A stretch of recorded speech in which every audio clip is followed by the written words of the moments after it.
नाज़रीन, सिंध जी सेहत वारी वज़ीर डॉक्टर अज़रा पेचूर चयो आहे त हाणे कोरोना वायरस नाहे।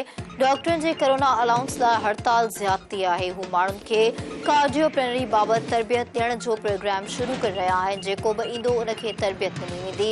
नेगेरिया बाबति डायरेक्टर कराची वाटर बोर्ड सां ॻाल्हि ॿोल कई आहे। हब डैम तोड़े ॿियनि हंधनि तां पाणी जा सैंपल वठी रहिया आहियूं। सिंध सरकार पारां अवाम खे सिहत जूं बहितरीन सहूलियतूं फ़राहम कयूं वेंदियूं। सिंध जी सेहत वारी वज़ीर डॉक्टर अज़रा पेटियो चयो आहे त हाणे कोरोना वायरस नाहे। डॉक्टरनि जी कोरोना अलाउंस लाइ हड़ताल ज़्यादती आहे। सिंध सरकार पारां अवाम खे सिहत जूं बहितरीन सहूलियतूं फ़राहम कयूं पियूं वञनि। कराची में ख़ानगी अस्पताल जे सहकार सां हलंदड़ मनसूबे बाबति आगाही वधाइण लाइ प्रेस कॉन्फ्रेंस कंदे सूबाई वज़ीर डॉक्टर अज़रा पेटियो चयो त हू माण्हुनि खे कार्डियोप्लेनरी बाबति तरबियत ॾियण जो प्रोग्राम शुरू करे रहिया आहिनि। जेको भी इंदो उनके तरबियत ॾिनी वेंदी। देखिए, हेल्थ रिस्क अलाउंस कोविड के लिए शुरू किया गया था और किसी चीज़ के लिए। उस वक्त डॉक्टर्स ने ये बिल्कुल वाज़े तौर पे उनसे डिस्कस किया गया था कि हम ये कोविड के लिए दे रहे हैं और कोविड के लिए ये हेल्थ रिस्क अलाउंस दिया जाएगा और इसके बाद ये नहीं दिया जाएगा। तो अब भी इनका जो है एहतजाज करना सरासर नाइंसाफ़ी है और इन्हें नहीं करना चाहिए।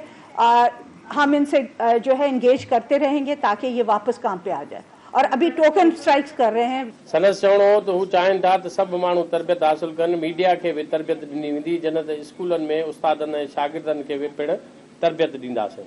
सूबाई वज़ीर चयो त पुलिस, पैरामेडिक ऐं ट्रैफिक पुलिस खे बि तरबियत ॾिनी वेंदी। हू कानून जोड़े रहिया आहिनि जेको जल्द काबीना ऐं असेंबली में मंज़ूर करायो वेंदो। जवान और बालिग इंसान जो है इस ट्रेनिंग से ट्रेनिंग हासिल करे और बेहतर तरीके से हम जानें बचा सके।